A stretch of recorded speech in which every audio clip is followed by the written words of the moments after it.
E estamos no ar! Esse é o podcast Motorsport.com, edição 298, edição, mais uma vez, muito especial, porque você que nos acompanha agora, você já vê a mesa repleta, aqui ao meu lado Carlos Costa, ao meu lado, do meu lado esquerdo aqui Felipe Mota, apresentador dos canais ESPN, e também uma grata presença aqui, que muito nos honra, Dudu Barrichello, um dos destaques da Stock Car em 2024, está ali brigando pela liderança e que também, obviamente, até por ser filho de quem é, de Rubens Barrichello, também está muito por dentro, sempre acompanha tudo o que acontece no mundo da Fórmula 1, que vai ser o nosso primeiro tema aqui, que a gente vai bater um papo com o Dudu e com o Felipe, com o Carlos e todo mundo, e inclusive você, por favor, também na área de comentários, sempre deixe o seu recadinho com civilidade. Eu quero... É sempre bom pedir, né? Eu quero primeiro falar sobre esse GP da Itália que nós tivemos aí, que apesar de ser talvez uma consolidação do status da McLaren como o melhor carro, mas nós tivemos ali um quê de frustração por conta de tudo que aconteceu com a Ferrari, inclusive nessa questão da estratégia e a vitória do Charles Leclerc. Primeiras impressões, vou começar com o nosso convidado. Você assistiu, Dudu, o que você achou da corrida? Né? O que você viu ali que te impressionou? Né? Talvez aí o nó tático da Ferrari, que não era muito de ser dessas, né? De ter uma tática tão boa. A queda da Red Bull, o que mais te chamou a atenção nesse GP da Itália em Monza? Seja bem-vindo. Bom, primeiramente, obrigado pela oportunidade de poder estar aqui. Não assisti a corrida, eu sempre vejo os highlights, mas as corridas às vezes são nos horários. É difícil eu ter hoje um dia um fim de semana livre, e esse final de semana passado agora foi um desses. Então, com certeza passei dormindo, acho que eu passei melhor do que vocês. Mas assisti os highlights, depois eu vou pesquisar um pouco para entender o que aconteceu. Mas eu acho super bacana essa diferença. Acho que hoje em dia, alguns meses atrás, em alguns outros podcasts, eu havia falado que a Fórmula 1 era tanto quanto entediante. E agora, tá super legal com essa diferença de carro, equipe, etc. Eu acho legal ver essa dificuldade de quem já esteve no topo e volta. Eu sou um fã do Verstappen declarado, sem estresse. Mas acho super bacana também ter novas equipes ganhando corrida, ter, por exemplo, uma surpresa igual o Leclerc foi nessa estratégia. A gente sempre julga a estratégia da Ferrari também, e o próprio Leclerc também julgou, mas foi o que deu a vitória para ele. Então foi super bacana, acho que a Fórmula 1 tá bem legal de assistir. Como eu falei, eu não assisti essa vez só por causa do horário, mas eu acho que tem sido super legal. Torço pela diferença de campeonato. Eu acho que seria muito legal a McLaren poder voltar a vencer um campeonato da Fórmula 1. Mas é isso. Para mim, não é como se eu fosse torcedor roxo de ninguém e quero que ganhe, mas acho que seria bacana. Você torce pro Verstappen, gosta do Verstappen, mas não distorce. Torce, mas não distorce. Se ele estiver bem, você vai falar bem, mas também se estiver mal, você vai acabar criticando. Eu gosto dele como pessoa, na verdade. Ele sempre me tratou super bem. Quando a gente se vê no GP do Brasil, ele pergunta como que tá a minha carreira, como é que tá, brinca até um pouco do simulador. No ano passado até eu cruzei com ele voltando do pódio do meu irmão na FIA F4, ele deu parabéns, então ele foi super bacana ali com a gente. Então acho que é mais por isso mesmo, meio que coincidiu dele estar ganhando. Eu gosto dele porque ele sempre foi super aguerrido, super bom. Mas acho que o lado principal é realmente esse lado do tratamento mesmo. No simulador você já bateu roda pra ele? Desculpa, filho. Já, cara, muito. Eu tive uma história com ele em 2019, se eu não me engano. Eu tava andando de iRacing, tinha voltado da escola. Tava andando de Fórmula 3 no Canadá, em Montreal, que era uma sessão aberta no iRacing.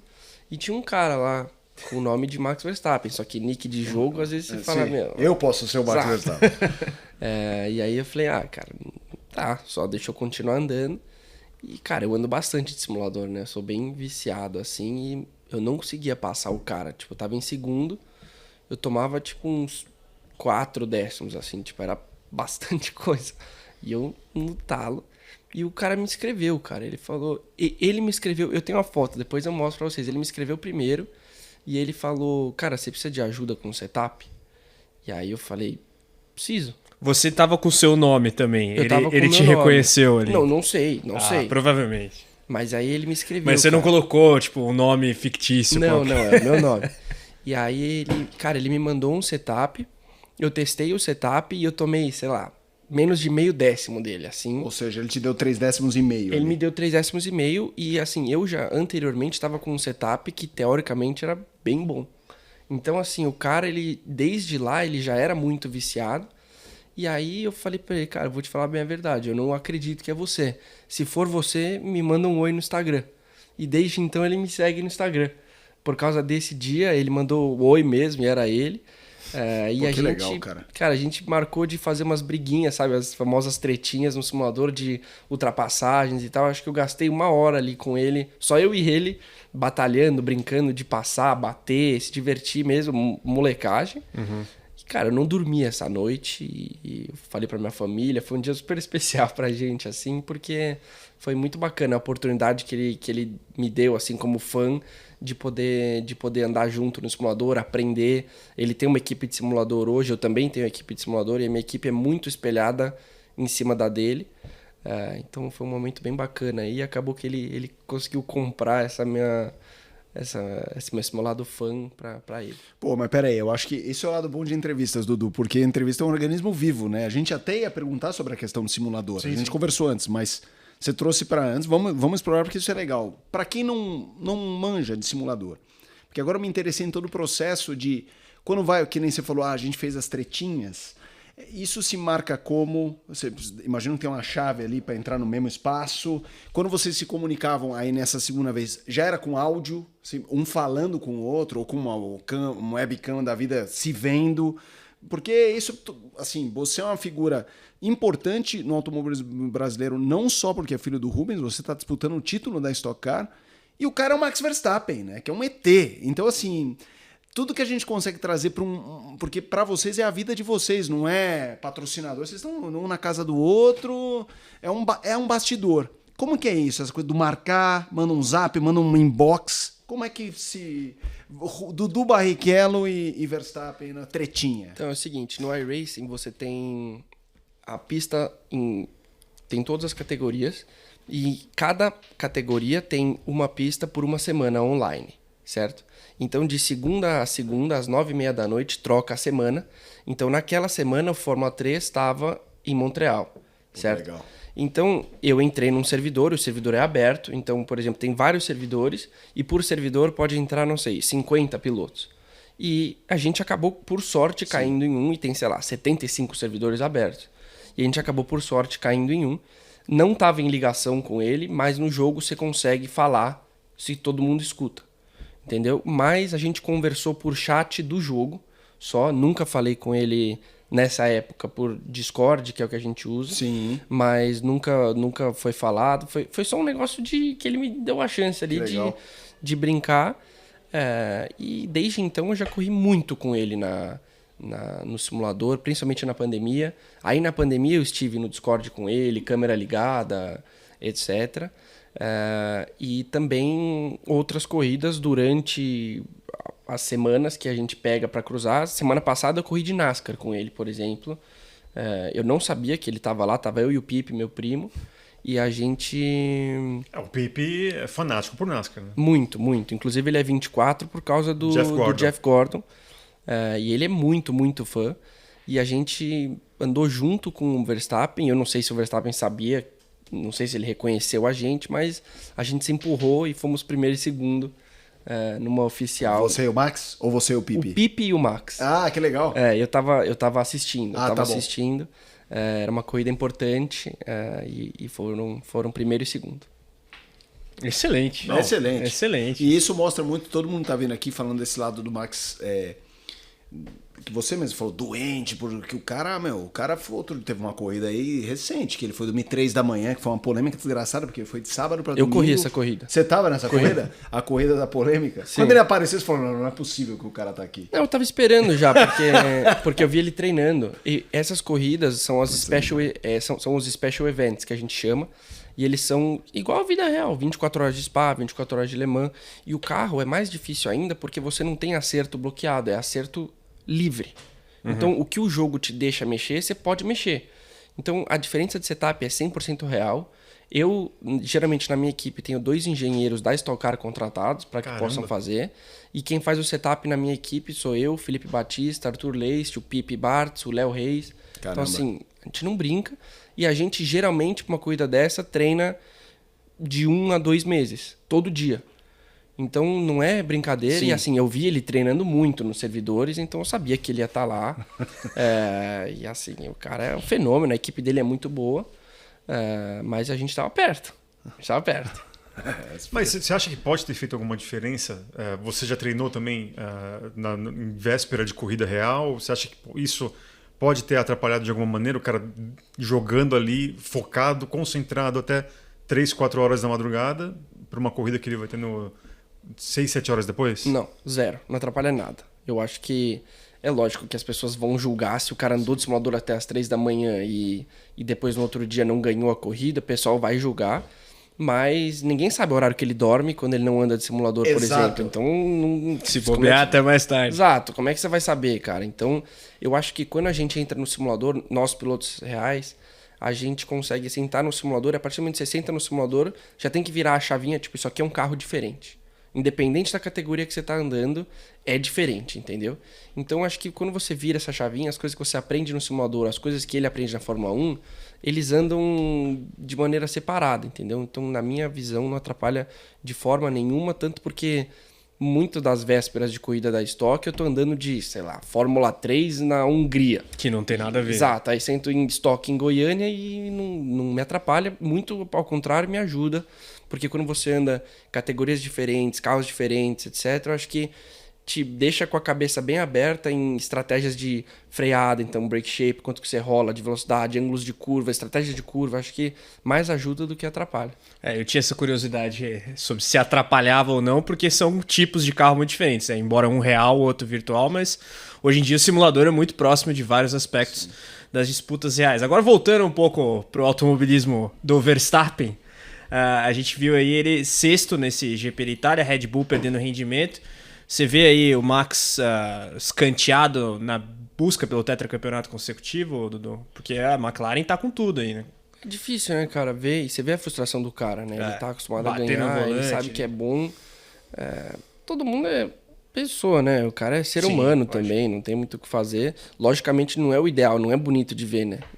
Mas eu acho que essas frustrações existem. Se você botar um microfone num jogador de futebol, você vai ver coisa feia, cara. Na redação aqui. Você vai ouvir coisa feia. Então, eu acho que é isso. São frustrações, são momentos. Não tem como saber se ele vai conseguir ou não. Eu tenho certeza que ele vai trabalhar. A equipe também deve estar trabalhando muito para conseguir. Mas é mérito da McLaren também. Se os caras estão conseguindo ter o carro principal, eles merecem.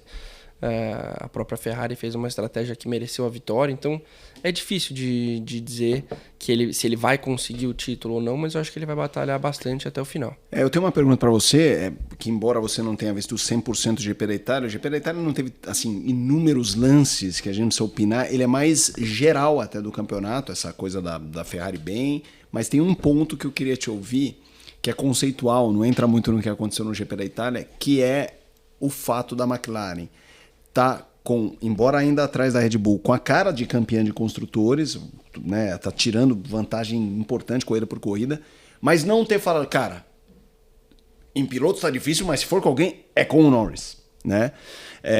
A gente sabe, especialmente no Brasil, a ordem de equipe é algo demonizado, mas nesse caso específico, as pessoas estão falando, em que momento eles vão falar, gente, é aqui? Como é que você tá vendo isso? Como a McLaren tá lidando com pilotos Norris e Piastri?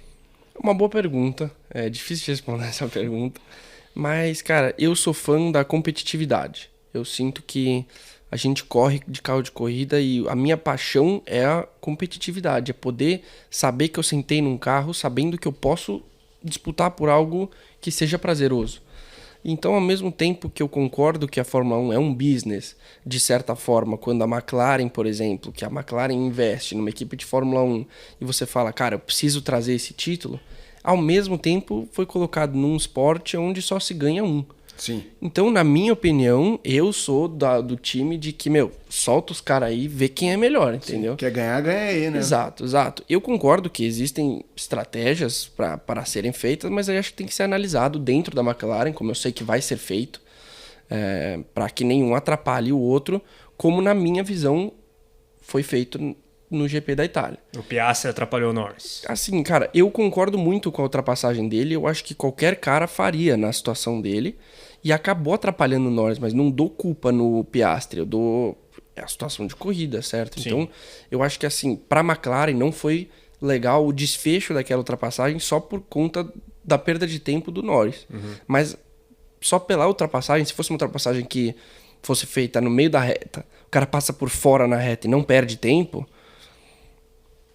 Do jogo. eu acho também. Mas é que eu acho que o que aconteceu também é do jogo, só que foi uma situação difícil e que o Leclerc acabou conseguindo a ultrapassagem, entendeu? Mas é difícil. Como business não é legal, mas a gente tá numa competição, né? Então é difícil. É aquela coisa, né? Como chefe de equipe, talvez o Dudu liberasse a briga, como dono e patrocinador, aí Exato. talvez seja outro raciocínio. Exatamente. E você fala do Verstappen, e eu queria saber se você também tem algum tipo de relacionamento com alguns outros pilotos da Fórmula 1, ou aqueles que você mais gosta, como fã, como cara que assiste ali a Fórmula 1 também.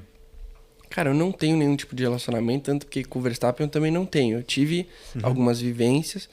Logicamente, eu tive o privilégio também, né? Eu sou filho do meu pai, então eu vou no paddock, eu consigo conversar com alguns pilotos. O Leclerc é um que trata meu pai super bem. Acho que há 2 anos atrás a gente foi lá e meu pai perguntou se o chefe da cozinha da Ferrari estava lá. E porque meu pai era super amigo e o Leclerc nos levou até dentro da cozinha, então ele foi super receptivo. O Bottas é um cara que sempre brinca com meu pai, então quando ele passa, ele sempre dá um tapinha no meu pai, assim, é sempre bem bacana. O Hamilton acaba perguntando, às vezes, também um pouco de como tá mais a política do país, ele é mais, né, ele é um pouco mais desse tipo. Mas eu próprio não tenho nenhum tipo de relacionamento. O Russell é um cara que eu gosto bastante. Às vezes eu pego e mando uma coisinha no Instagram ali, ele responde, curte e tal. E o Ocon foi um cara que por um tempo chegou a me mandar ali boa sorte nas minhas corridas dos Estados Unidos, porque nós nos cruzamos naquele evento de Goodwood, quando meu pai andou na Brown, ele esteve por perto, Legal. então a gente acabou ficando, não amigo, mas a gente, ele sabe da minha existência, entendeu? Então, mas não tenho nenhum tipo de convivência nenhuma. Cara, mas tem umas coisas que são depoimentos que trazem uma coisa curiosa, né? O Hamilton, ele tem muito fã no Brasil e a turma do hate também é pesada. E muita gente acha que essa coisa do ativismo dele, fachada, blá, blá, blá. Quando você fala que ele, quando vem num nicho, num nível de conversa que eu não vou falar que nem é familiar, nem de muita amizade. Privada. Mas privada. E ele pergunta de política. Não tô julgando se isso é legal ou não, mas isso mostra como genuíno. o cara que é verdade, né? Assim, que o cara ele se preocupa com essas coisas. Uma coisa é ele falar, sei lá, numa entrevista pro Jornal Nacional, para fazer no Instagram, outra é encontrar o Rubens, perguntar 2 coisas e dizer, pô, como é que tá essa brincadeira que eu tô vendo que o pau tá cantando? Eu acho esse um depoimento, um feedback curioso. O seu pai correu com o Hamilton, dos que estão lá, Hamilton, Alonso, acho que só, né? E o Hülkenberg. Que aliás foi companheiro do seu pai e tal. Como que é a relação com os 3, assim, desse jeito que você falou, mesmo superficial, porque ali existe uma memória afetiva, até em relação ao seu pai. O seu pai era um cara muito querido. Como que é? E o Alonso, ele era jogava pôquer e tal. O seu irmão tem o nome dele e tal, do Alonso. Como que são esses 3? Então, é verdade, eu nunca tinha parado pra pensar, mas acho que esses 3 são os que mais dão, assim, de uma certa forma, carinho pro meu pai quando a gente tem esse GP do Brasil. Acho que todos são super receptíveis com a presença dele. O próprio Norris foi super bacana no último GP. A gente, lógico, esteve com o Gil, né, de Ferran. Então, o Gil que nos apresentou ali para falar oi para todo mundo. A gente entrou dentro da salinha de engenheiro e tava o Norris e o Piastri lá. Legal. Então, eles são super, super bacanas. Mas, assim, isso é rotina. Todo GP de Fórmula 1, meu pai janta com o Hülkenberg. Em algum restaurante aqui e tal, eles sempre saem, jantam. E ele nos trata super bem quando ele tá sentado dentro do carro, no grid, dá um joinha pra gente ali, sempre mantendo ali um certo respeito, né? Acho que pela família.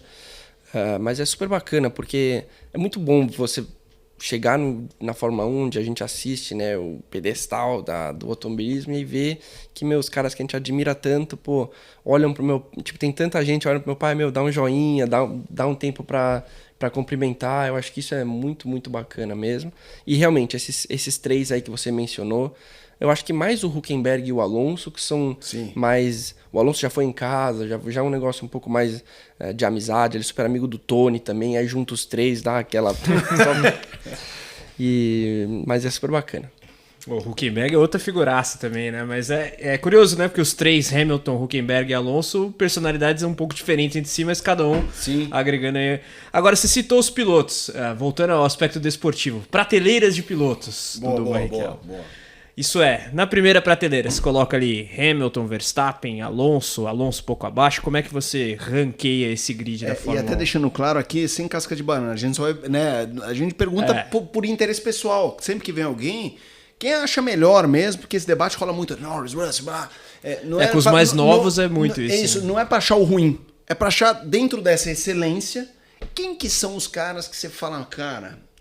Eu gosto de fazer esse disclaimer, porque tem muita gente que acha que tem uma armadilha na pergunta, e realmente não tem. É uma ode ao talento desses caras. Cara, é difícil você negociar, porque acaba que na Fórmula 1, como tem tanta gente, não vou falar todos, mas tem muitos pilotos muito bons e muito fora da curva, quando você junta muita coisa rara em um lugar só, ela fica normal. Então, a gente não... Banaliza um entendeu? pouco. Se você botar...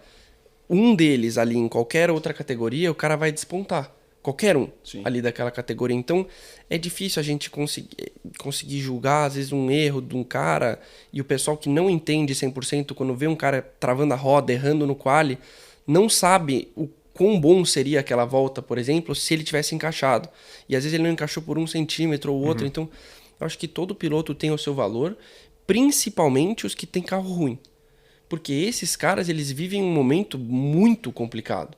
Esses caras que andam em equipe ruim, eles têm um sonho ainda de ganhar o campeonato. Então, o que motiva eles ali é, um dia eu conseguir, certo?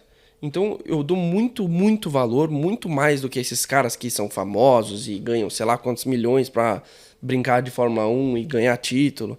Eu dou muito valor para os caras que saem no Q1, por exemplo. Que são caras bons, que um dia sonham uma oportunidade de poder subir num pódio ou fazer esse tipo de coisa. Porque, cara, pro cara ter um mental desse, eu falo de experiência. Eu tive 2 anos de experiência na Europa, onde, assim, eu sonhava em chegar no top 20. Eu tomava 3 segundos. Eu acho que o Petekoff me deu uma volta em Mugello uma vez. Então, ele me enfiava, sei lá, 3 segundos e meio de batida. Então, assim... Porque o seu carro era muito ruim? Muito ruim, muito ruim. Eu e meu companheiro de equipe andando em 37º, eu já cheguei a andar. Então, assim, eu fiz um ano inteiro disso e os caras fazem 5 anos disso, 10 anos disso. Então, o Hülkenberg. Exato. E assim, beleza, você vai falar, puta, ele tá na Fórmula 1, ele recebe uma baita grana, ele consegue efetuar uma carreira. Beleza, mas você acostuma com tudo. Você pensa, vou te dar um exemplo, você sonha em ter um carro. Aí você conquista o carro... Cara, vai passar 1, 2 anos, você já acostuma com ele, você já gera novos sonhos. Então, a partir do momento que o cara tá na Fórmula 1, ele quer ganhar corrida, cara. Ele não tá lá pensando, nossa, olha que da hora, eu tô na Fórmula 1. Porra, tô no 10º ano e nunca subi num pódio, igual o Hülkenberg. Então, eu acho que esses são os caras que eu mais valorizo. Então, eu acho que o Magnussen é muito forte, você vê que ele sente em outras categorias, quando corre esses endurance, anda bem. O Hülkenberg anda bem. O Albon anda bem, quando ele foi andar de DTM, andou super bem. Então, realmente, eu valorizo esses caras mais do que os outros, porque ganhar é a parte mais fácil do automobilismo, cara. Todo mundo ali é bom. Quando você tá com o carro bom, próprio na Stock Car, quando eu tô com o carro bom e eu consigo andar no top 5, tá fácil, cara. Não é que eu tô... Quando o carro tá ruim, você começa a tentar andar mais que o carro, aí piora mais o carro, aí você tem que ir atrás. Como é que faz? Não tem gripe, meu Deus do céu. Cara, é esse que é a dificuldade, entendeu? Então, eu acho que o pessoal que eu valorizo realmente são esses caras... o Gasly, o Ocon, eu sei que esses caras fazem besteira, mas, os caras estão tudo tentando andar mais que o carro. Não tem o que fazer. Então, esses são os caras que... O overdriving constante ali. Né? Exato. Eu queria, até fugindo um pouquinho do nosso roteiro, eu vou fazer uma pergunta. E assim, você, até por ser o filho do Rubens Barrichello, sempre teve um contato com a Fórmula 1 muito constante. E, obviamente, você crescendo ali, falando que vai ser piloto, todo mundo já imaginava no Barrichello na Fórmula 1. Você teve uma carreira nos Estados Unidos, depois foi para a Europa e acabou voltando para o Brasil, e não é demérito nenhum, porque a Stock Car hoje é uma das categorias, as principais categorias do mundo, mais respeitadas, e isso não é pachecada aqui, brasileirada, porque pilotos de fora falam isso. Quando que aconteceu o momento de você falar, você meio que se divorciar do seu sonho de Fórmula 1 para seguir exatamente os passos do seu pai? Como isso aconteceu? Se foi realmente duro para você ou se foi de uma maneira mais tranquila, porque desde o início você queria ser um piloto profissional independentemente da categoria? Então, foi decisão minha, foi a decisão mais dura que eu já tive que tomar na minha vida.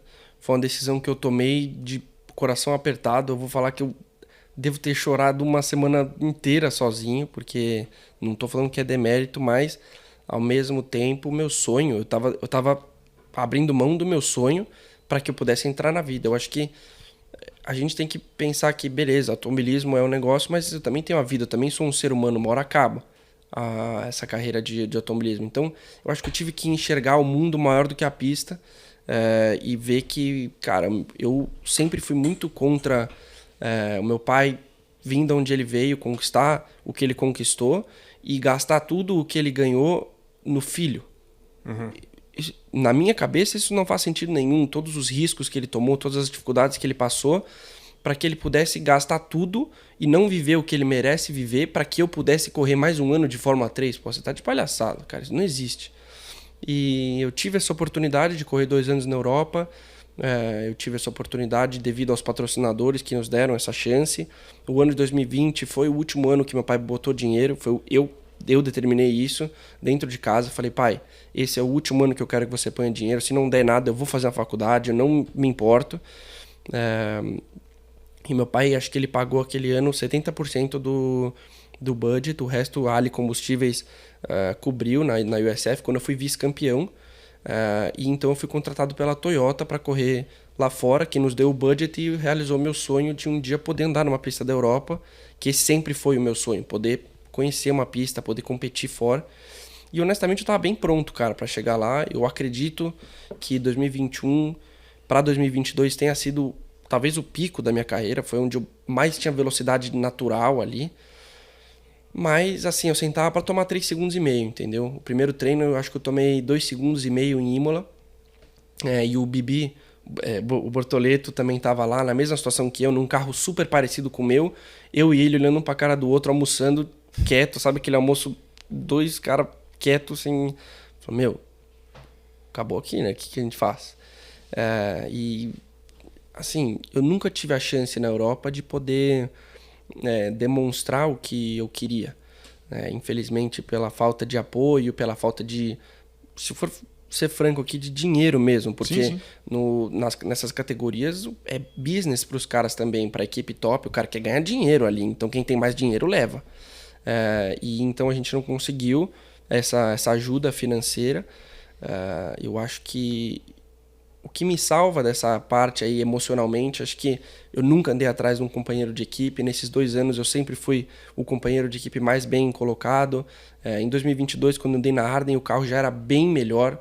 Eu já conseguia batalhar ali pelo um top 15 constantemente. Então já acaba sendo mais bacana, mas naquela categoria top 15 tomava um segundo ainda. Então não é como se melhorar um pouquinho eu vou pro top 5, entendeu?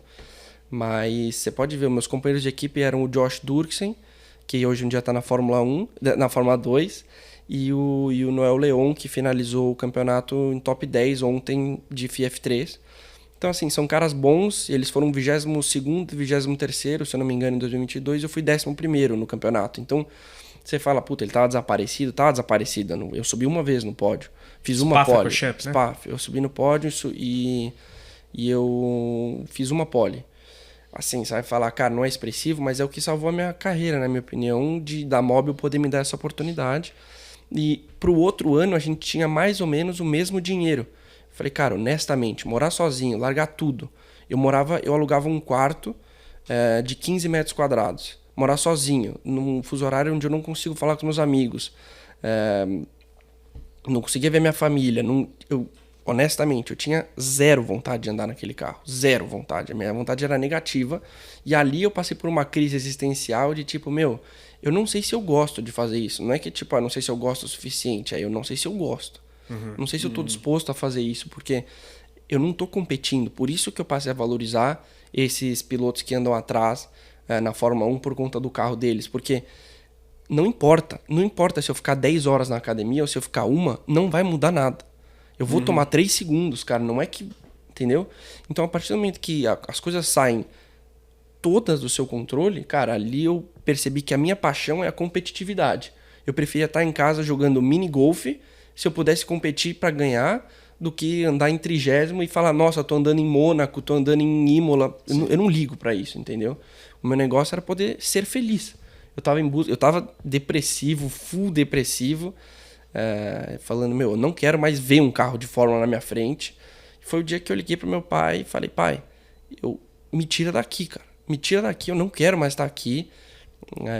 Foi um momento muito difícil, uma decisão difícil, mas é onde eu comecei a ir atrás. Liguei pro Maurício e falei, Mal, pelo amor de Deus, cara, se você puder fazer, se eu pudesse te pedir uma coisa na minha vida, era me dar uma chance, cara, me dar um treino, me dar uma volta num carro, de volta rápida, de amostra, para que eu possa mostrar que eu não sou tão incapaz quanto eu tô mostrando aqui na Europa. E um cara que me apoiou muito foi o Gabriel Bortoleto. Eu passei muito tempo na casa dele, ele sempre me acolheu, a gente morava relativamente perto, ele e o Drogovic moravam super perto, então eu estive junto com eles. O Gabriel foi um cara que sempre me apoiou, sempre botou a mão ali nas minhas costas, por trás das câmeras, nem podia, ele me mostrava um board do carro dele, ver se você consegue fazer um pouco disso e tal, para ver se o meu ia, porque o Bibi sabe que eu não sou fenômeno, mas eu não tomo 3 segundos pra ninguém, na minha opinião. Então ele sempre tentou me ajudar ali bastante, me acolheu bastante, sentiu por mim. Agora em BH, por exemplo, ele estava lá, passando, 2 horas conversando. Então ele foi super bacana comigo mas essa decisão, como eu falei, foi difícil, mas eu tive que enxergar o mundo maior do que a pista. Hoje em dia eu estou muito feliz, representar as empresas que eu represento, e como eu falei, eu posso ser competitivo. Eu sei que se eu for na academia 10 horas e se eu fizer o meu trabalho bem feito, se eu encaixar uma volta, se eu fizer um devido trabalho decente, eu vou estar ali, cara. Eu vou conseguir batalhar pelo um top 10. Eu não vou tomar 3 segundos e vamos combinar. O grid, talvez, que eu ando hoje em dia é talvez mais forte do que o que eu andava naquela época. Com certeza, mas E assim, eu não tomo mais 3 segundos, entendeu? Então, é o que eu falei. Eu acho que eu me reencontrei dentro do esporte, sabendo que eu gosto da competitividade e não só pelo carro de corrida e pelo glamour. Eu nunca fui fã desses negócios olha aqui, fazer uma selfie, olha aqui, eu tô em Mônaco, tomando 3 segundos em Mônaco, o que eu tô fazendo aqui, cara? Eu queria estar em casa, entendeu? Mas hoje em dia eu posso curtir muito aqui na Stock Car, podendo estar com a Full Time, que sempre foi um sonho meu, e podendo estar competitivo. Então eu sei que se eu fizer um trabalho decente, eu vou estar perto. Olha, a sua resposta dá várias coisas. Por exemplo, a sua relação com o Bortoleto a gente vai explorar aqui, porque foi muito bonito esse seu relato, mas o que me chamou a atenção, que eu tenho muito, uma vez eu conversei com seu pai, eu vou chegar nesse episódio, da sua resposta, é essa compreensão também da questão financeira, que você falou assim, eu não quero que meu pai, é legal correr, essa noção que a água bate na bunda, e assim, a história do seu pai é uma história dura, do seu avô, história de muito de sucesso, mas ralando pra caramba. E por que eu falei que eu vou contar um caso? Porque teve uma vez que eu tava fazendo uma entrevista com o seu pai e em off eu perguntei, porque é uma coisa que sempre me interessou, é essa coisa da dificuldade natural da vida levar as pessoas além. E vocês eram pequenos e eu falava, Rubinho, você teve dificuldade, hoje você é um cara absolutamente bem sucedido. A diferença de você falar não pros filhos quando você tem o sim. Né? Isso foi em off, e nem vou compartilhar o que falou, porque foi em off. E você, nessa resposta, me deu essa noção de ter noção, assim, de saber. Hoje eu não passo dificuldade, mas não é porque eu não passo dificuldade que vamos Silvio Santos, vamos jogar aviãozinho. Como foi isso? É algo que é individual? Você observou isso? Você ouviu histórias? Porque deve ter, não só do seu pai e do seu avô, deve ter gente que fala, porque você não sabe, Dudu. Porque o seu avô, uma vez, você tem essa referência, por mais de ver o sucesso, os bens, a grana, o suor e o sangue que foi.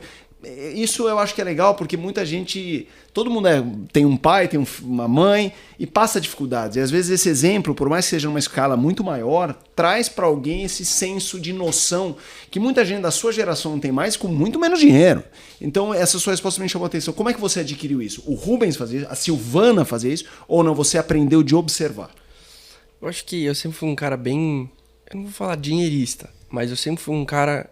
Eu era bitolado em tentar gastar o menos dinheiro possível.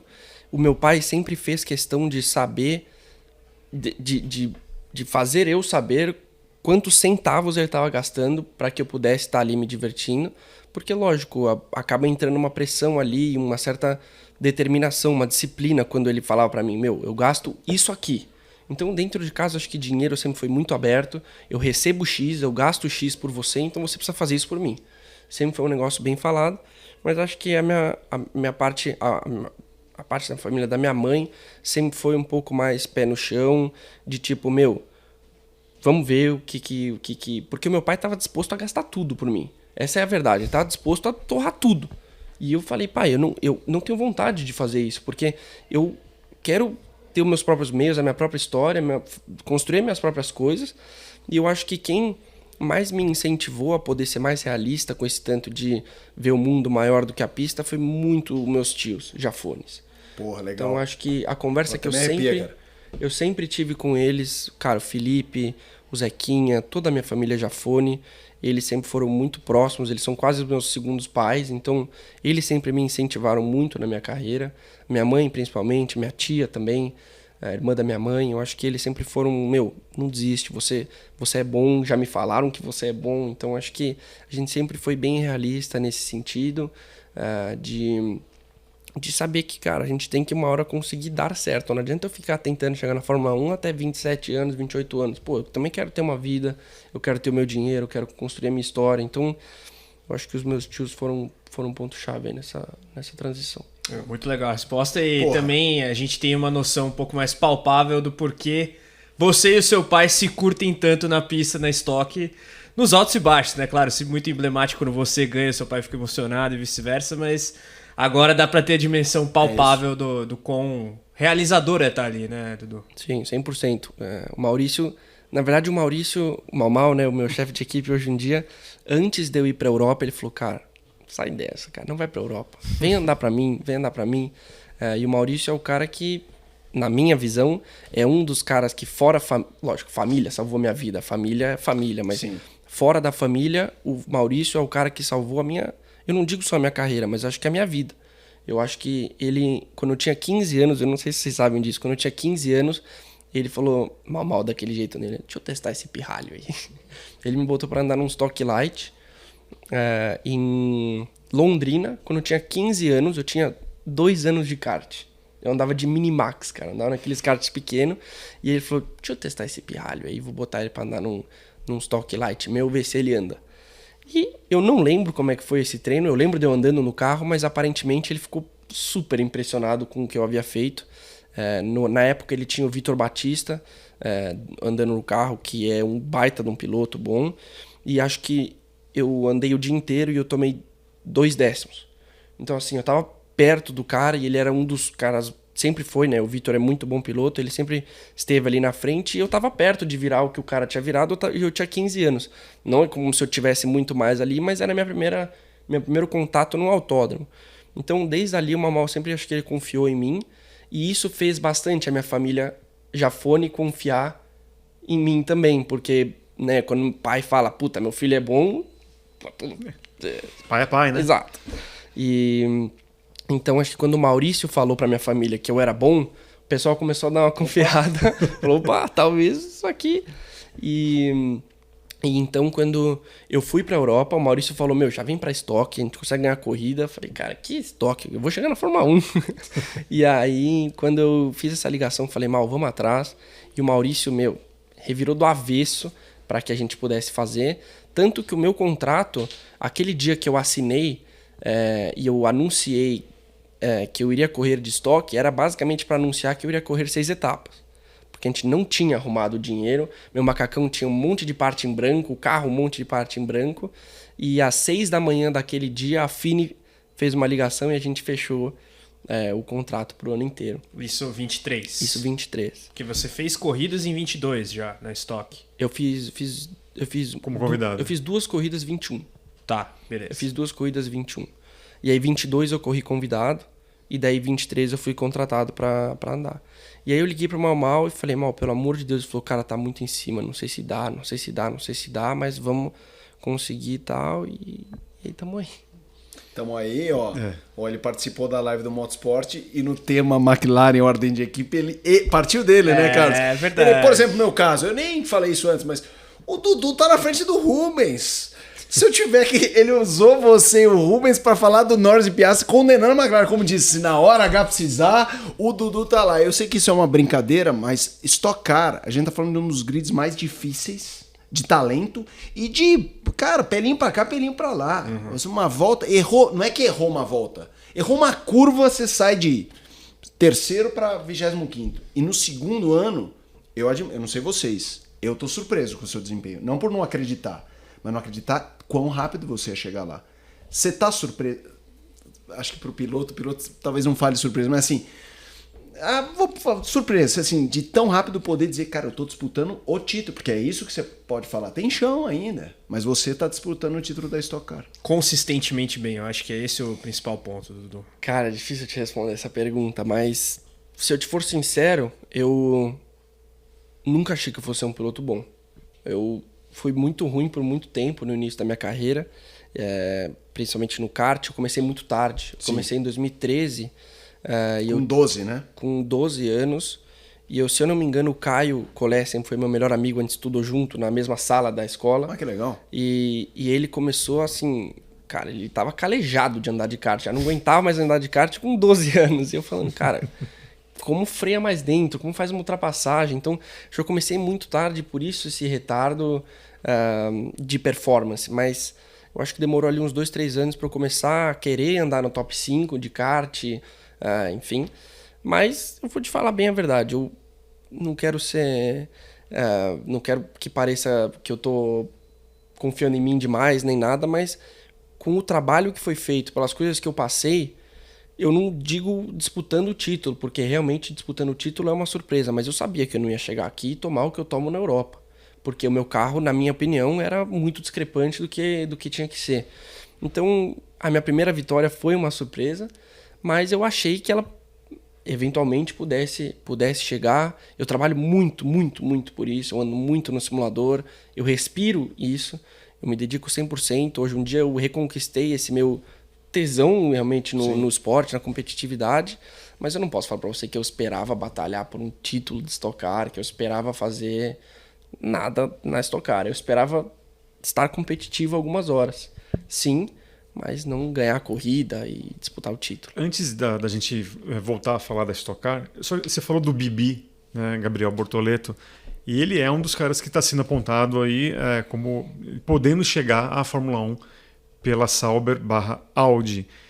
Como tem sido esses dias, você que demonstra que é um amigo dele, né, sobre essa expectativa? Você, primeiro, acha que ele vai conseguir? Né? E o que você pode contar de bastidores aí sobre essa expectativa dele também? Como é que isso realmente está, de alguma maneira, morando na cabeça dele nesse momento? E perdoe, aproveitando, Sim. por que Bibi? Eu não sabia desse De Gabriel? De Bibi. Do Biel? Bibi é o apelido mundial Desde dele. moleque. O Bibi, ele estreou no kart 1 ano antes que eu, e ele é mais novo. Ele é mais novo que eu. Ele é, se não me engano, uns 3 anos mais novo que eu. Eu acho que é. Ele tem 19, você tá com... 22. É isso aí. E ele... Então a gente correu sempre nas mesmas categorias. Inclusive a corrida que eu estreiei, ele já estava. Então a gente correu junto desde muito, muito pequeno. E aí na Europa a gente sempre se ajudou muito. Ele foi um cara sempre super... que estava ali por perto. E ele é um piloto muito bom. Não preciso falar que ele é um piloto bom. Hoje em dia todo mundo já sabe. Mas... ele é um cara onde a gente conversa. Ele sempre me desejou boa sorte. É um cara que sempre esteve por perto. Eu não vou falar muito sobre o contrato dele do ano que vem, porque eu honestamente eu não sei. Eu não sei, Mas em BH, ele esteve por lá, ele foi lá no motorhome, a gente conversou por muito tempo. E eu fiz uma pergunta sincera para ele. Eu falei, Bia, eu não quero que você me fale se você fechou o contrato ou não, porque eu não sei se você vai me falar. Eu quero saber quanto de informação que você descobriu pelo Instagram. E ele falou pra mim assim, você quer que eu fale a verdade? 80%. 80% ele descobriu do Instagram antes de saber de fato e ter uma conversa de fato. E é engraçado isso, né? Porque as especulações começam antes de chegar na própria pessoa que está sendo falada. Então, ele falou pra mim, tem muita coisa fora, tem muita coisa dentro, não tem como saber, tem várias conversas, isso, aquilo... Mas ele é um cara que ele tá muito focado, ele tá zero pensando nisso, e o resultado dele prova. E ele não tá ligando ali pro ano de Fórmula 1. Ele sabe que se ele fizer um bom trabalho, vai facilitar a vida dele pro ano que vem. Se ele fizer o que fez no domingo... Exato. Não que vá virar constante, porque ele mesmo sabe que, fazer o que ele fez ali não...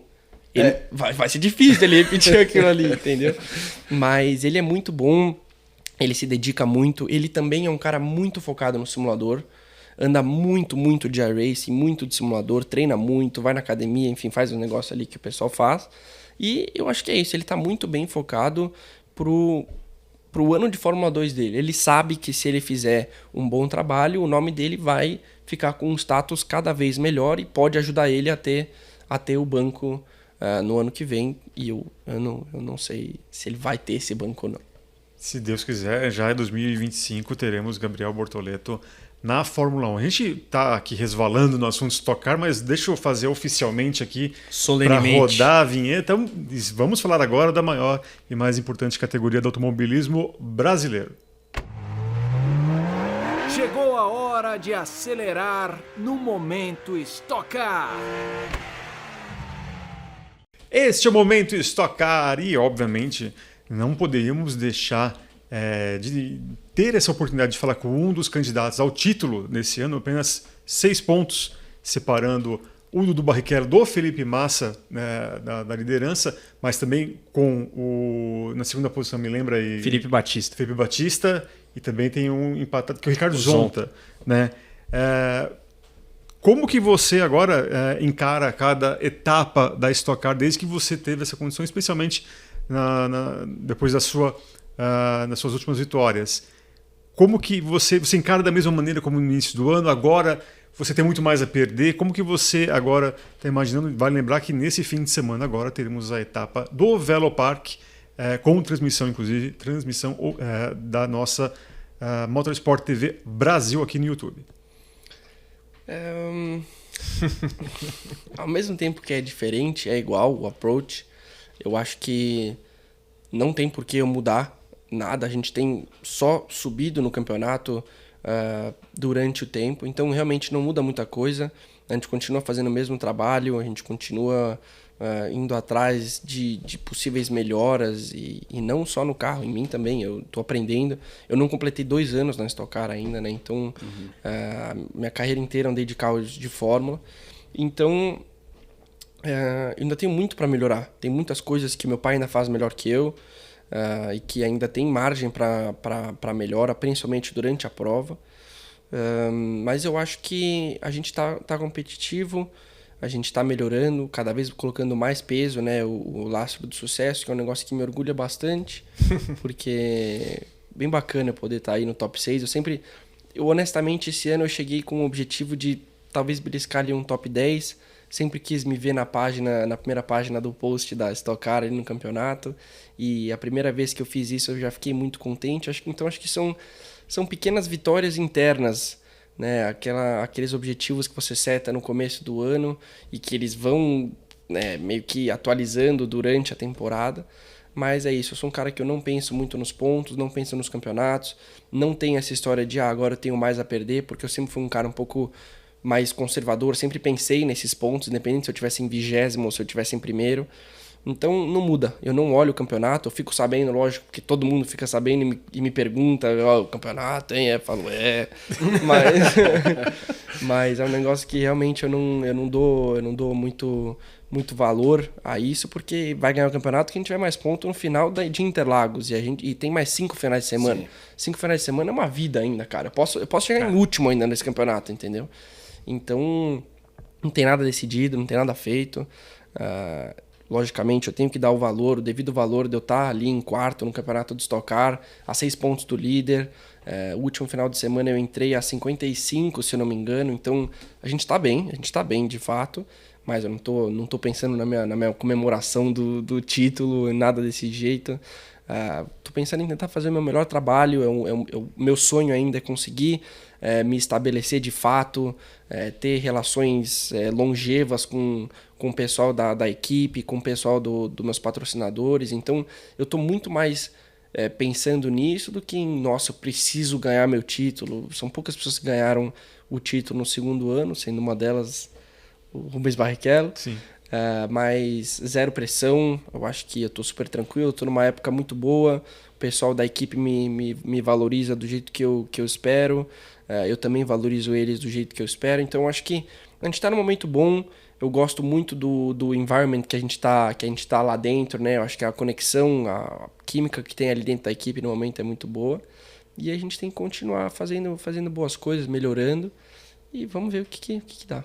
Queria recuperar um pouco aquela sua primeira pergunta sobre Stock Car, antes até da abertura solene aqui do nosso momento de Stock Car, mas o Felipe perguntava sobre esperar ser tão competitivo logo no começo da sua jornada na Stock em tempo integral, né? Vamos colocar assim. E aí eu destaquei a consistência. A gente tem, por exemplo, Felipe Massa hoje liderando o campeonato. O próprio Felipe Massa, que é o Felipe Massa, demorou ali um pouquinho para se adaptar. Você agora parece plenamente adaptado e o próprio Dudu destacou, né? A carreira inteira nas fórmulas, agora correndo de estoque, é um tipo de corrida bem diferente. Eu queria que você explicasse pra gente o gerenciamento ali de posição quando você está no meio do bolo em especial, porque até então você tinha ali uma carreira com carros que não permitiam muito toque, né? Estoque isso acontece um pouco mais, é uma categoria naturalmente um pouco mais permissiva. Como é que foi mudar um pouco esse mindset para você? Eu acho que, novamente, eu fico trazendo esse assunto, mas o simulador foi uma coisa que me trouxe muito... Eu sempre andei de GT3 no simulador, então eu sempre acostumei com esse porta com porta, freada diferente. Eu acho que mais do que isso, a minha dificuldade maior de adaptação foi o estilo de freada. Então eu tenho muito menos downforce me suportando, eu travo roda muito mais fácil. Eu tenho um teto na minha cabeça agora, então são coisas diferentes. Eu ando do lado esquerdo, então eu preciso realmente... Lógico, o carro de rua você sabe mais ou menos onde está o carro, mas no Stock Car eu preciso saber exatamente onde está o carro, porque, como por exemplo, a gente foi para BH, eu preciso passar raspando no muro, e se eu não passar raspando, provavelmente eu vou classificar em 25º. Então, são coisas difíceis e que ao mesmo tempo são corridas de, teoricamente, quase endurance comparado ao que se faz ou que se fazia no Fórmula na minha época, quando eu corria por 20 minutos, agora eu corro por 50 minutos, tendo que pensar antigamente, né, ano passado na gasolina, mas hoje em dia na economia de pneu, que pneu que eu estou usando, que pneu que eu vou trocar, como que eu vou entrar no meu pit stop, como que eu vou aproximar na linha do pit stop, quantos push eu vou usar, quantos push os outros vão usar. Então, eu acho que a Stock Car, ele é menos de tipo quanto de performance que você tem e mais de qual a sua leitura da corrida. Quanto você consegue ler a corrida de dentro do carro. E eu acho que isso que eu vim evoluindo bastante. Eu acho que a tocada pela tocada ela esteve parecida desde o começo, porque eu peguei o carro rápido, porque eu tive pessoas em volta de mim, o Maurício, o meu pai e os próprios pilotos da Full Time, sempre via a telemetria deles, então para aprender, você vê ali que o cara faz, você fala, isso aqui funciona, eu vou fazer igual. Então você se acostuma a fazer, mas eu acho que o que eu evoluí foi realmente a leitura de corrida, e não só a leitura de corrida, a leitura de campeonato. Você vê que, cara, eu não subi no pódio numa corrida 1. Não subi. Eu não fui pra um Q3 esse ano. Q3, beleza, em BH eu classifiquei em 8º, mas era um sistema de classificação diferente, que é equivalente a um Q3. Mas eu não fui de fato pra um Q3 e eu tô quase empatado com o líder de campeonato. Então, eu acho que é um pouco da leitura da pontuação, um pouco da leitura de própria corrida. Às vezes não vale a pena arriscar tanto, às vezes vale a pena arriscar muito. Então eu acho que isso que eu vim evoluindo, junto com a maturidade também, é a primeira vez na minha vida no automobilismo que eu repito um ano na mesma equipe. Então é diferente, porque você geralmente chega numa equipe nova, no outro ano que você muda de categoria na Europa, nos Estados Unidos, o que seja, e é a primeira vez que eu repito. Então você chega lá, o cara já me conhece, ele sabe que eu tenho uma freada X e que eu faço X. Então é mais fácil, cara, fica fácil. Eu consigo ter um pouco mais de controle sobre a minha situação, eu sei que o pessoal confia em mim, eu confio neles. E a maturidade também, vou crescendo, vou ficando mais antigo, né? E vou, acho que, entendendo mais, tendo mais maturidade, mais calma. Acho que no primeiro ano de Stock Car, acabei me precipitando um pouco, mas não me julgo, porque sabendo a situação que eu havia passado na Europa, eu queria ganhar corrida, eu preciso provar que eu não tomo 3 segundos, eu preciso que alguma empresa me pegue para que eu possa ter uma carreira igual a do Thiago Camilo, que eu corro 200 milhões de anos aqui. E tava muito mais nessa, tipo, eu preciso ganhar corrida. Quando você tá nessa afobação, você não faz ponto, você bate, enfim. E esse ano eu cheguei muito mais de, prefiro fazer quinto e quinto do que ganhar uma corrida 2 e chegar em 30º na outra. Então acho que isso fez uma grande mudança. A gente tá vendo, esse ano a gente teve algumas mudanças, em especial a administração, o formato, né, de corrida 1, corrida 2. Ontem, domingo, né? A gente tá gravando na segunda-feira. No domingo, o Mal falou até sobre essa mudança de estratégia que o Rubens aparentemente tá sofrendo, né? Ele tinha sempre uma leitura muito boa de como administrar uma corrida em detrimento à outra e tal. Eu queria que você falasse disso, se o ano difícil do seu pai é muito pela mudança de formato, como é que vocês trabalham em geral juntos, mas para você, se o formato ajudou, se o formato tem alguma relação nos seus resultados. Eu acho que não. O formato, para mim, na verdade, ele mudou pouco, não mudou tanta coisa. Eu acho que ele te força a estar no top 12. Hoje em dia, na minha visão, se você não tá no top 12 no quali, você não tá na disputa do campeonato. Porque é difícil você conseguir. Não tô falando que é impossível. O Casagrande já fez, o Bruno Batista próprio escalou, 18 posições em Goiânia. Mas te facilita quando você tá naquela inversão, porque estando no top 12, você consegue fazer um top 10. E você trazer 2 top 10 para casa num fim de semana de Stock Car, você tá bem. Você tá pontuando bem. Então, eu acho que esse formato não mudou muita coisa, tanto porque não deu tempo de eu me acostumar com o outro. Eu corri 1 ano só, então tá de igual para igual. E eu concordo em partes com o meu pai estar sofrendo por conta do formato. Eu acho que o meu pai sempre foi um cara fora da curva de economia de carro, não só de combustível, mas de carro. E foi tirado ali 50% da vantagem que ele tinha, que era economizar a gasolina, que hoje em dia não é necessário economizar gasolina, então acaba tirando essa vantagem enorme que ele tinha sobre os outros, de realmente na segunda prova conseguir abastecer muito menos do que todo mundo, mesmo forçando na primeira. Então acho que isso deu uma mudada, mas ao mesmo tempo tem sido um ano difícil com a equipe do 111. O carro nem sempre está lá do jeito que eles querem. É campeonato, corrida, é o que acontece. A gente pega finais de semana bons, finais de semana ruins. Meu pai subiu no pódio agora, no último final de semana. Então não é que ele está tendo um ano ruim. Desastroso. Exato, só porque tem finais de semana que desencaixam, tem problemas no pit, que é super normal. Cara, a gente acaba falando, tem um problema no pit, mas quantas vezes eu erro na pista também? Então é um negócio que é relativo de qualquer jeito. Então o ano do meu pai tem sido mais difícil que o meu, mas foi por uma série de coisas aí que acabaram saindo do controle da equipe 111 como em geral. Aqui eu vou ser obrigado a fazer aquela pergunta que o Dudu já deve ter ouvido várias vezes. Como é que é competir e dividir equipe com seu pai? Do ponto de vista de troca de informação e de bater roda também. Então, é legal e ruim ao mesmo tempo, porque no primeiro ano foi mais legal, porque tava vivendo nas estrelas, né? Tô andando de Stock Car, tô batendo roda. No primeiro ano eu não fiz isso, mas tô andando junto tô andando junto na pista do Daniel Serra, do Thiago Camilo, são caras que eu sempre admirei super e ainda admiro. Você tinha como companheiro, então, campeão da Stock Car, Exato, é uma pressão grande, cara. Não é fácil ser companheiro de equipe de alguém tão bom, porque para você conseguir manter o seu mental, o seu psicológico em dia, é difícil. E, teoricamente, todo mundo ali no grid, se você perguntar, vai falar que é o melhor. Você pergunta para todo mundo, quem é o melhor? Eu. Vai todo mundo falar que é ele próprio, não eu, Eduardo. Sim. Mas é difícil você conseguir fazer isso, mas ao mesmo tempo não fui com o objetivo de preciso cravar o meu pai. Não. eu preciso melhorar, eu preciso aprender com ele. Então a gente curtiu bastante esse momento pai e filho. E hoje um dia já é um pouco mais, cara, eu divido a mesma empresa que ele, né, de patrocinador, então eu preciso performar, se não tanto quanto ele, melhor, porque a carreira dele já tá feita, a minha não.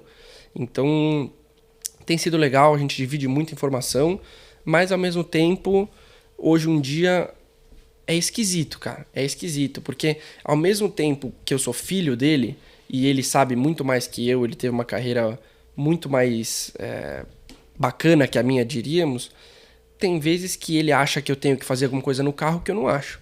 Então, são coisas que começam a... Cara, existe uma hierarquia pai e filho, mas a gente conseguiu estabelecer que existisse essa hierarquia no momento que a gente tirasse o macacão. Porque eu sei o que eu preciso do meu carro já, entendeu? Eu não preciso mais que ele me fale, você precisa mais de frente. Eu não preciso, entendeu? Lógico que a gente sempre dá dicas um pro outro, Claro. ele muito mais pra mim do que eu pra ele. Mas ele... foi difícil pra ele entender também, puta, meu moleque sabe o que fazer agora. É difícil pra um pai. Vocês vão passar por isso aí, Não, vocês. não, mas essa resposta... Eu tenho 2 filhos, né? E tô nessa época, assim, de moleque começar a jogar bola, então não correr. E eu tô ouvindo com muita atenção. Porque, tá entendendo. Assim, eu jogo bola com meus filhos, um deles em especial gosta de jogar mais, e minha mulher o tempo inteiro fala sobre essa coisa de vez em quando você tem que deixar pra ganhar. E eu falo, não, amor, o dia que ele ganhar de mim, ele vai saber que ele ganhou de mim.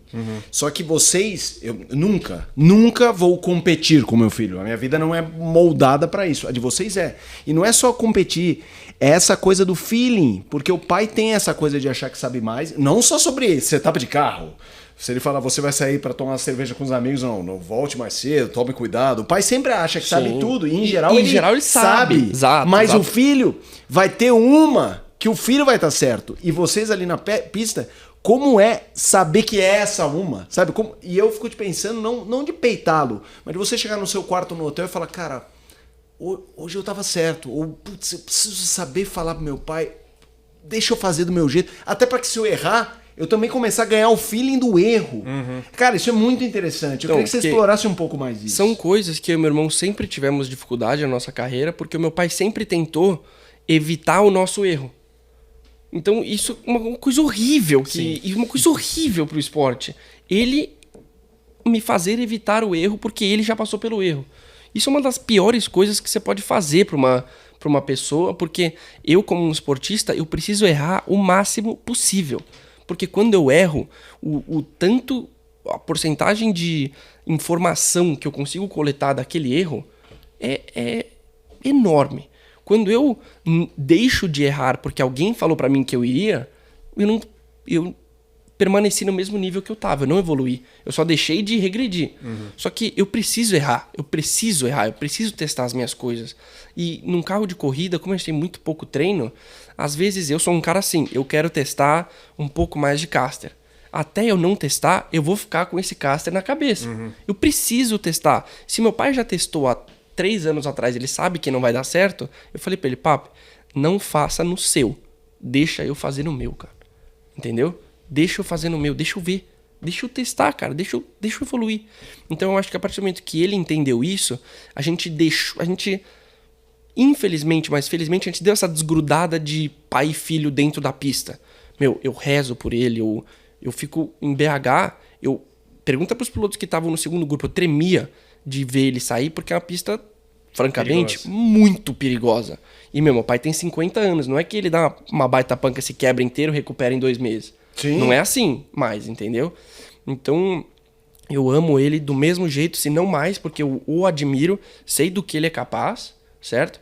Mas ao mesmo tempo eu também tenho que saber do que eu sou capaz, testar e aprender pelos meus próprios erros e dos meus acertos também. Então eu acho que isso nos distanciou, né? 111 e 91 acabaram virando companheiros de equipe de fato agora, não só uma equipe. E é isso, cara, a gente sempre batalha um pelo outro.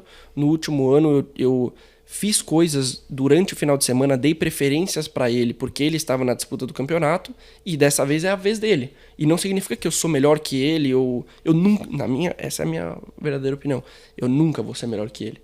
As coisas que ele faz no simulador até hoje um dia, nos treinos, na corrida, são coisas que, assim, na minha própria visão, são coisas que são inalcançáveis. Eu nunca vi, eu tenho um companheiro de equipe muito forte, eu já andei com o Matias Rossi, Eu já andei com o Tony Canaan, Gianluca Petekoff e Arthur Leist.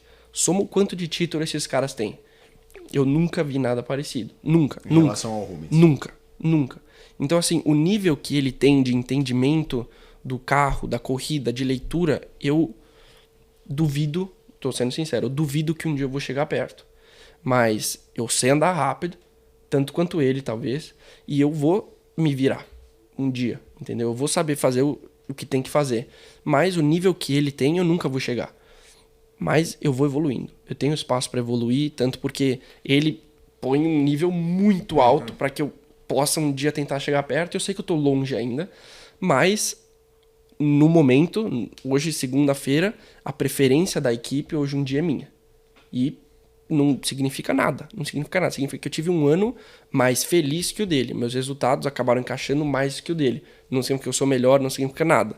Tanto porque ele classificou na minha frente agora, classificou na minha frente um monte de vezes, vai ganhar de mim um monte de vezes, como deve ser, porque ele, na minha visão, tem mais talento do que eu. Mas em BH foi uma vez onde, por exemplo, ele acabou não tendo um bom resultado na corrida 2, porque a preferência de pit stop na primeira volta para poder ser mais safe era minha, certo? Então na segunda volta deu safety car, ele chegou em último. Mas eu também já cheguei trocentas vezes em último por conta dele, então acho que a gente teve essa mudança. Eu vou só fazer uma pergunta para não mudar, que é o que eu, nesse assunto pai e filho, que é qualquer piloto tem um problema com outro piloto, a coisa meio que morre na pista, um mês depois se encontra, então tem um mês para praguejar o cara em casa, esse Zé Mané e tal, vocês convivem, é pai e filho, então assim, se tem uma, não tô nem falando briga, mas tipo isso, e eu conheço o Rubens, eu sei que ele é emotivo, imagino que para você não seja fácil falar um não para ele, porque ele digere aquilo por um tempo, não sai pela urina meio rápido. Sim. Mas como é ter esse tipo de coisa de você de repente bater na mesa e a segunda-feira chegar em casa e vamos comer arroz e feijão ou macarrão e sentar. Vocês fizeram uma cartilha do tipo, em casa a gente não fala? Ou como que é isso? Você entendeu? Se tiver que processar alguma, mesmo que seja uma farpinha mínima, mas como que é pai e filho em casa e pilotos em pista? Então, eu não moro com ele, né? Eu moro com a minha mãe. Mas eu sinto que essa diferença que a gente teve, esse desgrude que a gente teve do 91 do 111 profissional, do Eduardo Barrichello pro Rubens Barrichello, nos aproximou muito pai e filho, porque a gente teve a oportunidade de admirar o trabalho um do outro, tentar nos ajudar dentro da pista e depois curtir. Eu curto ele como pessoa, ele me curte como filho. Entendeu? Muito mais do que tipo, papi, como é que eu faço essa curva? Eu não sou mais criança, entendeu? Eu não sou mais moleque. Então, eu acho que isso nos ajudou muito, porque na hora do trabalho a gente faz o nosso trabalho, a gente vê o nosso, e depois a gente vê esse negócio de pai e filho, entendeu? A gente janta todo dia junto, mesmo que a gente tenha essa opção de não, mas a gente janta junto, a gente dorme no motorhome junto.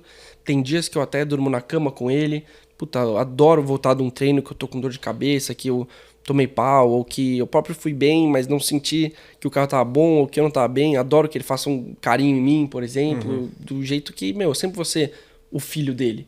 Mas eu acho que tem que saber diferenciar, e a gente soube diferenciar esse momento, de que momento que a gente tem que ter essa hierarquia dentro e fora da pista. Aprenderam a valorizar talvez também as outras coisas da vida de pai e filho, que não de pista, né, Dudu? E o exemplo do erro, tava pensando aqui, você vai cozinhar alguma coisa, alguém não pode falar, não faça isso, você tem que errar na receita para aprender a não errar de novo. Exatamente. Agora, você citou a idade. Para quem não sabe, eu faço a transmissão em inglês da Stock Car na Motorsport TV, o que sempre para os gringos é um destaque quando o assunto é Rubens Barrichello, é a competitividade dele já nos seus 50 anos. Sim. Como é que tá para você? E claro, só o Rubens pode falar por ele, você não pode falar por ele, mas você é filho dele, além de companheiro. Já há uma conversa de fim de carreira ou isso ainda é algo fora de horizonte? Ele ainda é aquele doente no bom sentido do... Cara, e é ruim de ver isso, porque assim, ele vai ficando mais velho e honestamente como um filho, você coloca uma ideia de, ele tá ficando mais velho, ele tá ficando mais frágil, certo? E aí eu aprendi a fazer cravado aquela baixada lá de BH porque ele fez. Ele foi o primeiro da equipe a fazer pé embaixo aquela baixada. Tipo, pá, você tem 52 anos, cara. Você é velho. Eu falo pra ele. Você é velho, cara. Você não faz isso. Não tem porquê. E eu acho que o que deixa ele tão forte, com a performance tão viva, é essa paixão que ele tem. E ele tá... honestamente, desculpa, ele tá cagando pra esse negócio de fama, resultado, whatever.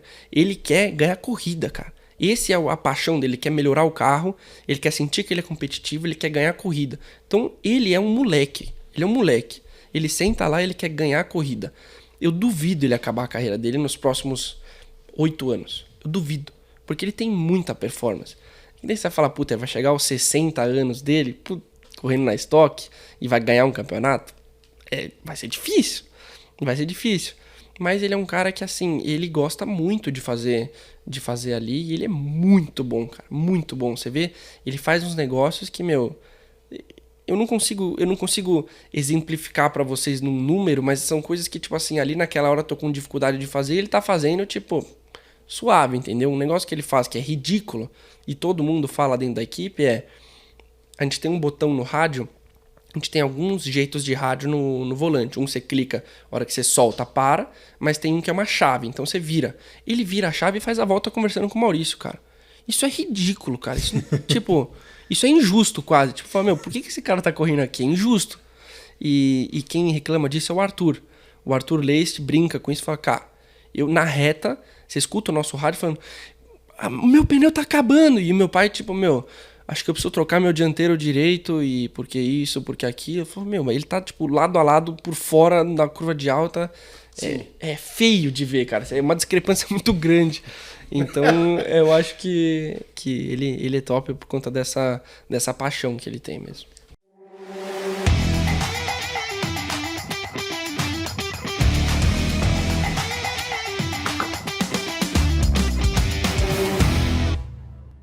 O papo do Barrichello tá muito legal, mas a gente vai fazer uma pausa aqui, Carlos e eu, porque nesse último fim de semana nós tivemos o GP de Aragão, na Espanha, com uma grande vitória de Marc Marquez. E eu sei que você, Carlão, nós dentro do nosso momento aqui, Podcast, vai também destacar um trecho do programa que já está no ar, que a galera pode ouvir ou assistir, não é mesmo? É isso aí. É importante destacar, né? O Marc Marquez quebrando um jejum de mais de 1000 dias sem vencer. E por isso também o Fausto Macieira, comentarista do Mundial de Moto Velocidade nos canais ESPN e nosso comentarista do podcast, ele falou sobre a importância dessa vitória por parte do piloto espanhol. Vamos dar uma confere. Pois é, assim, primeiro, fiquei emocionado com a vitória do Marques de moto velha, braço torto, ele botava a mão no braço e tudo mais. E o que surpreendeu foi que a pista estava muito ruim, né? A pista foi asfaltada completamente e começou bem até na sexta-feira. Houve quebra de recordes em todas as classes, né? Nas 3 classes houve quebra de recordes logo no primeiro dia. Mas depois choveu e a pista estava muito suja.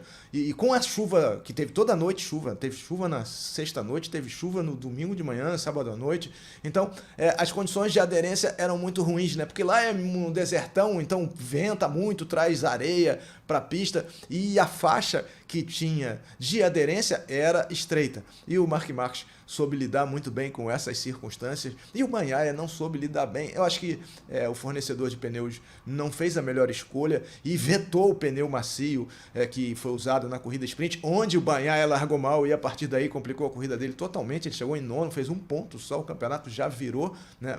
O Martin foi Bagnaia esse fim de semana e o Bagnaia foi Martin, né? Especialmente no GP completo, né? Então o jogo já virou no sábado, né? O Martin sem vencer, né? Mas acumulando segundas colocações, virou o jogo. Se a gente for olhar o placar de vitórias, a vitória do Marques foi 1 ponto fora da curva, né? São as 3 pistas que ele tem um certo favoritismo, apesar de não estar com a melhor moto, né? Ele foi Alemanha, Estados Unidos, e essa era a terceira chance dele de vencer, e ele aproveitou perfeitamente, né? Fez tudo certo. Ele só não andou no aquecimento de 10 minutos. Ele falou, a pista estava meio molhada, para que eu vou arriscar, que se eu tenho um acerto bom? Ele só deu uma voltinha, nem computou tempo.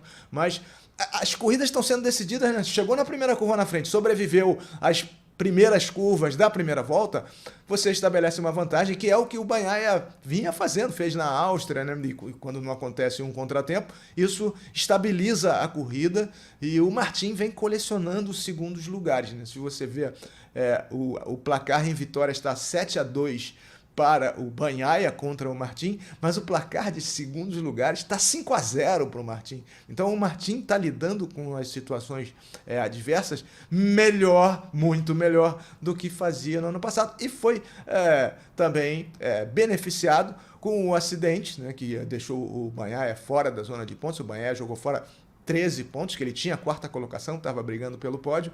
E o Marques, que agora disse que eu quero mirar na consistência. É claro que foi um alívio para ele, foi uma festa espetacular, porque foi em casa, né? Então os espanhóis todos saudaram muito o Marc Marques. Foi importante para o motociclismo, né? Porque o Marques é o principal nome do motociclismo de velocidade atualmente. Então, uma redenção para um piloto já experiente, que continua competindo pelo desafio, que topou pegar a pior equipe com uma moto do ano anterior. Então isso tudo contou para uma emoção transbordar não só para o Marques, mas para todos que estavam ali, né, na pista e também transmitindo. Maravilha. O papo está muito legal, mas infelizmente a gente vai ter que encerrar aqui. Pelo menos nessa edição eu já estou aqui fazendo com que o Dudu se comprometa aqui publicamente em retornar aqui, porque passou muito rápido e foi muito bacana tê-lo aqui para conversar sobre automobilismo em geral, Fórmula 1, você na Stock Car. E é isso. Sinta-se já convocado aqui para participar de mais uma edição do nosso podcast. Muito obrigado, Dudu. Muito obrigado. Obrigado a vocês pela oportunidade de poder falar um pouquinho. Adoro falar sobre os bastidores, porque o pessoal começa a dar uma idealizada nas coisas, acha que moleque tá disputando pelo título, agora vai começar a se achar. Então acho que é bem bacana poder mostrar um pouco minha cara, contar um pouco da minha história. Então agradeço vocês pela oportunidade. Maravilha. Muito obrigado ao Felipe Mota também e ao Carlos Costa mais uma vez. Também você que nos acompanhou até agora também, vale lembrar, como eu disse, Stock Car você assiste ao vivo na Motorsport TV Brasil e também na Motorsport TV Gringa. Este rapaz aqui tá lá ensinando... Pera, como é que você fala? Você fala Dudu Barrichello ou você fala Dudu Barrichello? Dudu Barrichello. Boa! Os caras metem um Dudu Barrichello. Dudu Barrichello, Alan Kodair, não é Alan Kodair. É isso aí. Motorsport TV também é a plataforma mundial de vídeos e também de transmissões ao vivo do Motorsport mundial. Tá legal? Um grande abraço a você e até a próxima edição. Tchau, tchau.